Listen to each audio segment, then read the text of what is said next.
지금 이 자리에 예배를 드리러 오신 모든 분들을 주님의 이름으로 환영하고 축복합니다. 우리 함께 이 시간 기도하겠습니다.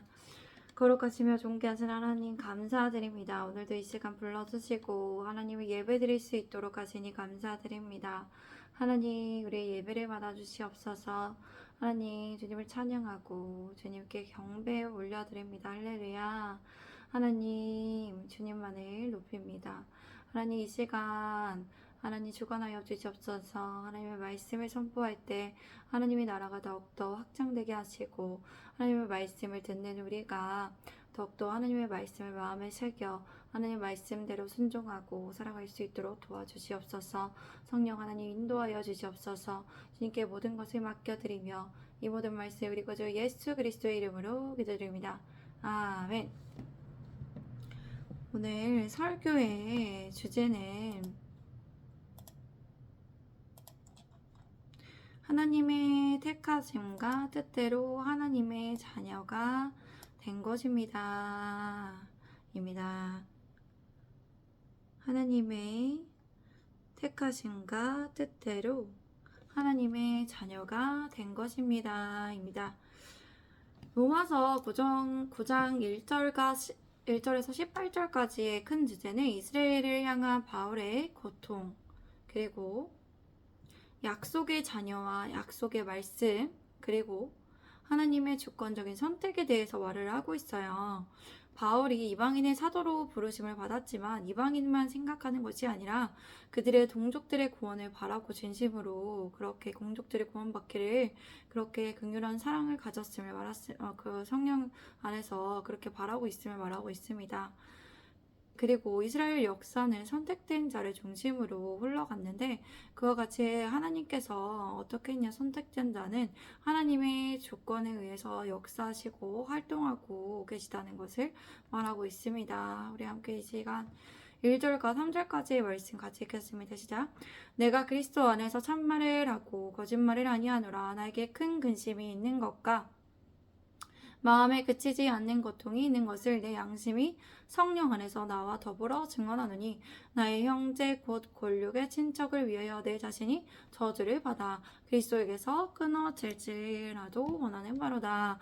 바울은 그리스도 안에서 거짓이 아닌 진실을 말하고 있음을 전하였습니다. 그에게 큰 근심이 있는 것과 마음이 그치지 않는 고통이 있음을 그가 말을 하였습니다.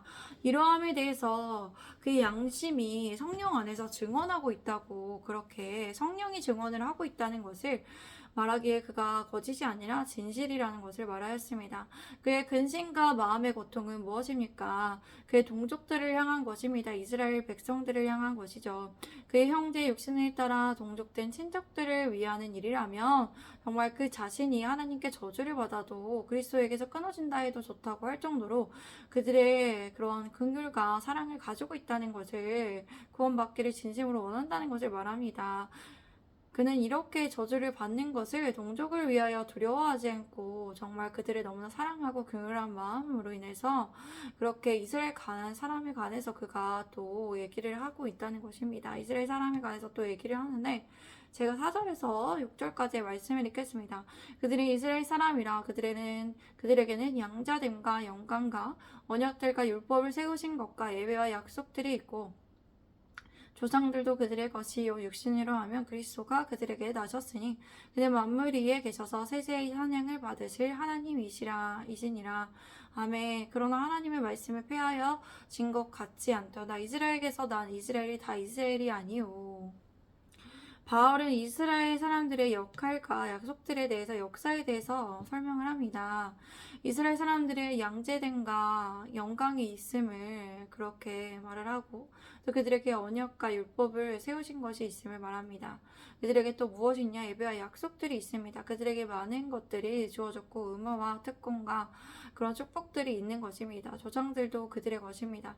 육신으로 하면 그리스도가 이스라엘에게서 나왔기 때문에 예수 그리스도께서 만물 위에 계셔서 영원토록 찬양을 받으실 하나님이시기 때문에 그렇게 이스라엘에게 있어서 만유해 주시며 영원한 왕이시며 영원한 대제사장이며 대제사장이며 영원한 선지자이시며 영원한 구원자이신 예수님께서 그 민족에게 태어난 것은 엄청난 영광입니다. 그러나 어떠하다는 것입니까? 하나님의 말씀이 파괴된 것 같지 않다고. 이스라엘에 태어난 사람이라고 다 그들이 이스라엘이 아니기 때문에, 왜냐하면 성경에서 말하는 하나님의 자녀는 육신으로서의 자녀가 아니라 약속된 자녀이며 믿음의 자녀이기 때문입니다.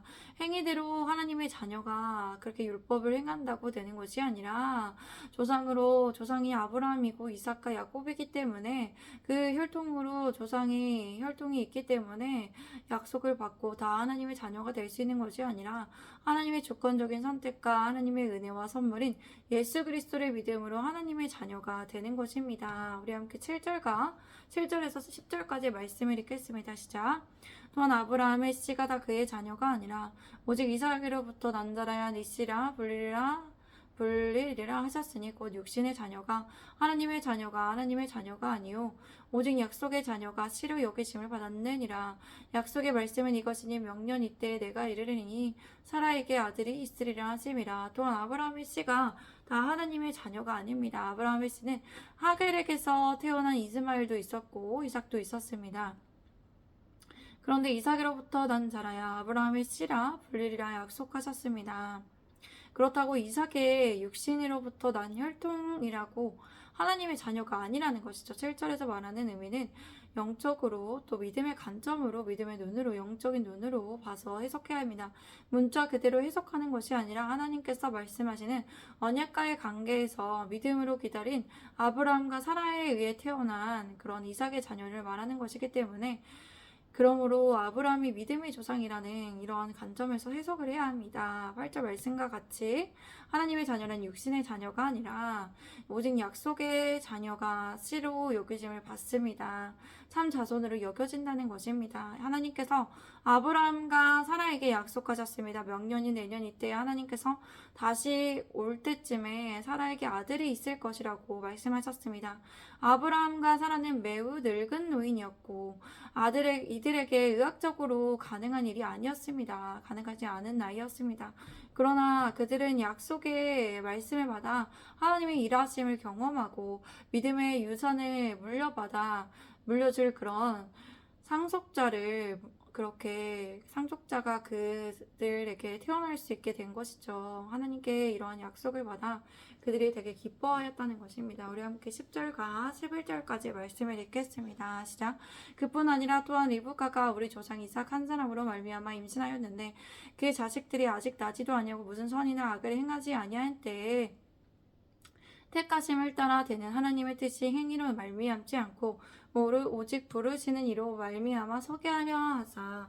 또한 리브가가 믿음의 조상 이삭 한 사람으로 말미암아 임신을 하였는데, 그런데 그 부부의 자녀들이 아직 태어나지도 아니하였고 그들이 어떤 선과 악을 행하지 아니하였던 때였습니다. 인과응보, 선으로 행하면 선으로, 악으로 하면 악으로 이렇게 났던 그런 게 아니라 어떤 사람의 행위로 말미암지 않고 어떻게 됐냐, 하나님께서 그분의 주권적인 선택으로 택하심에 따라 그분의 뜻에 따라 그분의 부르심으로 말미암아 서게 하시려고 하셨습니다.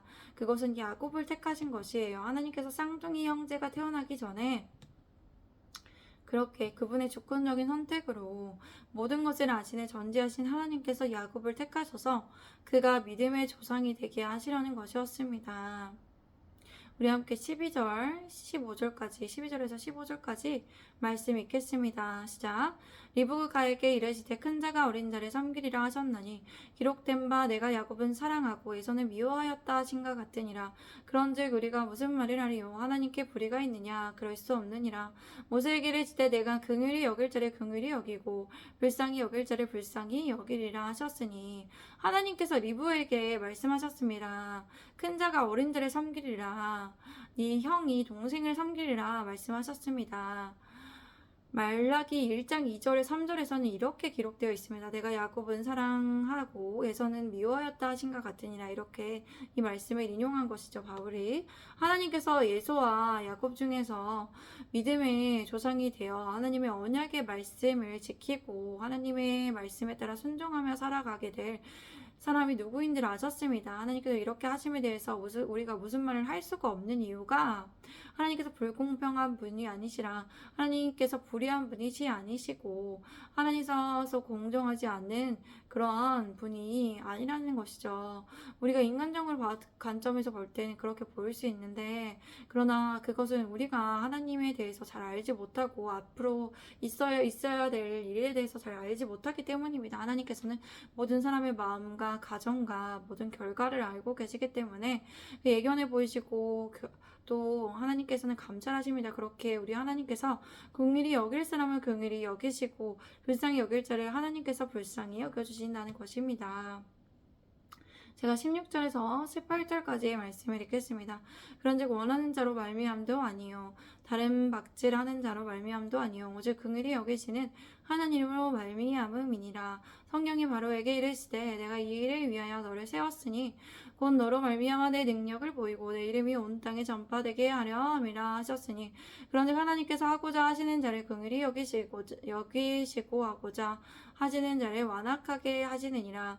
하나님께서는 원하는 사람에게 그들이 원하는 어떠한 것에 대해서 다른 박질하는 어떠한 그 사람에게 달려있는 것대로 그렇게 하나님의 자녀라 선택하시고 부르시는 것이 아니라 하나님의 자녀가 되는 특권과 약속의 자녀임을 부여받을 수 있는 조건은 하나님께서 정하시는 것입니다.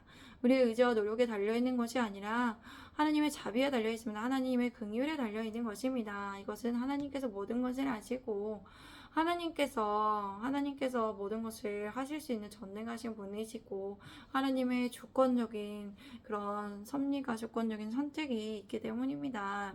하나님께서 왕이시기 때문이죠.